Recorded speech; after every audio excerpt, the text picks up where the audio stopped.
Right, ఇవాళ మనం ఒక చాలా ముఖ్యమైన విషయం గురించి మాట్లాడుకుందాం. నీట్ 2026 చేతిలో ఉన్నవి కేవలం 5 నెలలు. చాలామందికి ఈ టైం చూసి కొంచెం టెన్షన్ రావచ్చు. కానీ ఒక్క నిమిషం ఆగండి.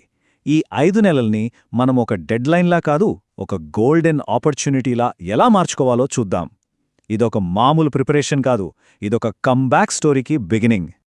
నాకు తెలుసు, చాలామంది స్టూడెంట్స్ మనసులో ఇదే ప్రశ్న మెదులుతూ ఉంటుంది. టైమేమో పరిగెడుతోంది, సిలబస్ ఏమో కొండలా ఉంది. ఈ ఫీలింగ్, ఈ భయం చాలా చాలా కామన్. కానీ ఒక్క విషయం గుర్తుపెట్టుకోండి, ఈ భయమే మనల్ని వెనక్కిలాగే అతి పెద్ద శత్రువు. కానీ ఇక్కడే ఉంది అసలు మ్యాజిక్.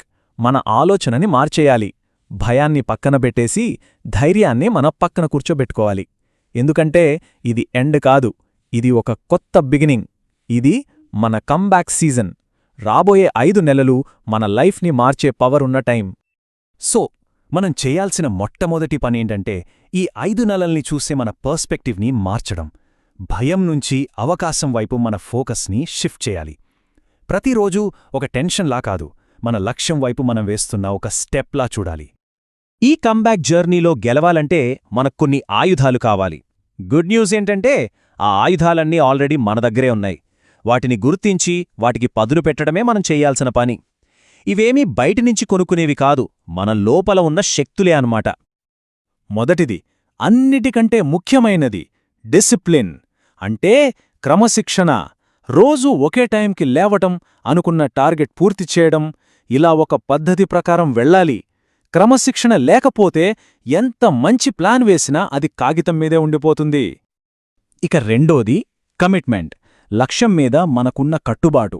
మధ్యలో ఫ్రెండ్స్ పిలుస్తారు, ఫంక్షన్లుంటాయి, సోషల్ మీడియా లాగుతుంది, ఇలాంటి డిస్ట్రాక్షన్స్ ఎన్నో వస్తాయి. అప్పుడు మనల్ని కాపాడేది ఈ కమిట్మెంట్ మాత్రమే. మూడో ఆయుధం కన్సిస్టెన్సీ, అంటే స్థిరత్వం. చూడండి, ఒక్కరోజు 15 గంటలు చదివేసి నెక్స్ట్ డే మొత్తం వదిలేస్తే వర్కౌట్ అవ్వదు. ప్రతిరోజు కొంచెమైనా సరే కంటిన్యూస్గా చదవడం ఇంపార్టెంట్. చిన్న చిన్న అడుగులే చివరికి పెద్ద గెలుపుకి దారితీస్తాయి. ఇక ఫైనల్గా అన్నిటికంటే పవర్ఫుల్ వెపన్ తిరిగి లేచే ధైర్యం. ఈ జర్నీలో అప్పుడప్పుడు కింద పడతాం. మాక్ టెస్టుల్లో మార్కులు తక్కువ రావచ్చు, నిరాశ కలగవచ్చు. కానీ పడిన ప్రతిసారీ అంతకుముందు కన్నా డబుల్ పట్టుదలతో పైకి లేవడమే రియల్ విన్నర్ లక్షణం. రైట్, ఇప్పుడు మన దగ్గర కరెక్ట్ మైండ్ సెట్ ఉంది, మన ఆయుధాలు రెడీగా ఉన్నాయి. ఇక యాక్షన్లోకి దిగే టైం వచ్చింది. రాబోయే 5 నెలలు మనం ఏం చేయాలి? మన విక్టరీ ప్లాన్ ఏంటి చూద్దాం. ఇక్కడ మనం ఒక స్మార్ట్ స్ట్రాటజీ ఫాలో అవ్వబోతున్నాం. దాని పేరే రివర్స్ ప్లాన్. సింపుల్గా చెప్పాలంటే, మనం రోజుకి 10 నుంచి 12 గంటలు చదివితే అందులో 60% టైంని ఆల్రెడీ చదివిన టాపిక్స్ని రివిజన్ చేయడానికే పెట్టాలి. మిగిలిన 40% టైంలోనే కొత్తవి నేర్చుకోవాలి. రివిజన్ అంతే ఇంపార్టెంట్ అన్నమాట. ఈ ప్లాన్కి ఒక 5 పిల్లర్స్ ఉన్నాయన్నమాట.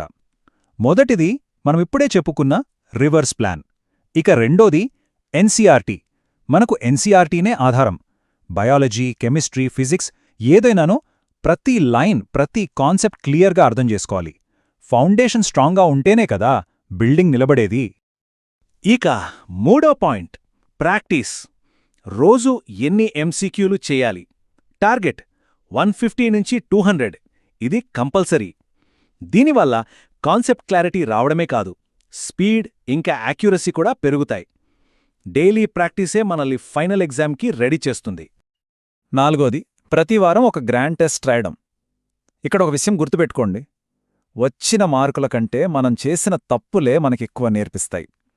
అందుకే ప్రతి తప్పుని ఒక ఎర్రర్ నోట్బుక్లో నోట్ చేసుకోవాలి. అదే తప్పు మళ్లీ రిపీట్ కాకుండా చూసుకోవడమే అసలైన ప్రోగ్రెస్.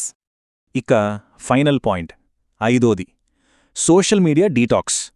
గోల్ ఒకటే ఉన్నప్పుడు మన ఫోకస్ కూడా ఒకటే ఉండాలి కదా.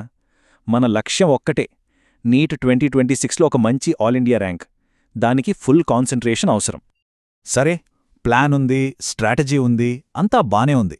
కానీ అసలు ఈ కంబ్యాక్ ఎందుకు? ఈ కష్టమంతా దేనికోసం? ఆ ఎందుకు అనే ప్రశ్నకు సమాధానం దొరికితేనే మన జర్నీకి ఒక పవర్ వస్తుంది. కంబ్యాక్కి ఇది ఒక పవర్ఫుల్ డెఫినేషన్. ఎవరైతే మనల్ని నమ్మలేదో, మన వల్ల కాదు అన్నారో వాళ్ళకి మాటలతో కాదు, మన విజయంతో సమాధానం చెప్పాలి. ఆ గెలుపొక్కటే వాళ్ళ అన్ని ప్రశ్నలకి సమాధానం. ఇది ఒక బ్రిలియంట్ స్ట్రాటజీ. బహుశా మనం ప్రిపరేషన్ లేట్గా స్టార్ట్ చేసుండొచ్చు, కానీ ఇప్పుడు మనం ఫుల్ ఎనర్జీతో మొదలుపెడితే ఎగ్జామ్ దగ్గర పడేసరికే చాలామంది టయర్డ్ అయిపోయి వదిలేస్తుంటారు. కానీ మనం అప్పుడు మన పీక్ పర్ఫార్మెన్స్లో ఉంటాం. లాస్ట్ ల్యాప్లో మనమే ఫాస్ట్గా ఉంటామన్నమాట. సో గతం గురించి ఆలోచించడం ఆపేద్దాం, భవిష్యత్తు గురించి భయపడటం మానేద్దాం. ఈ క్షణం, ఈ వర్తమానంలో జీవిద్దాం. ఒక విక్టరీ స్టోరీకి ఇది ఫస్ట్ చాప్టర్. కథ ఇప్పుడే మొదలవుతోంది. ఈ ఒక్క మాటను మనసులో బలంగా అనుకోవాలి. ప్రపంచం మొత్తం మనల్ని నమ్మకపోయినా పర్లేదు, కాని మనమీద మనకు నమ్మకం ఉండాలి. ఆ సెల్ఫ్ బిలీఫ్ ఉంటే ఏ టార్గెట్ అయినా రీచ్ అవ్వచ్చు. ఎవరికైతే వారిమీద వారికి నమ్మకం ఉంటుందో వారిని ఆపేవారు ఎవరూ ఉండరు. అందుకే ఈ క్షణం నుంచే జర్నీ స్టార్ట్ చేయాలి. ప్రతిరోజుని వాడుకోవాలి. 2026లో ఆ రిజల్ట్ వచ్చినప్పుడు అది జస్ట్ ఒక ర్యాంక్ కార్డ్ కాదు, అదొక స్టోరీ. మీ పట్టుదలకు, కష్టానికి ఒక అద్భుతమైన కంబ్యాక్కి అదే ప్రూఫ్. ఈ కథ మొదలైంది.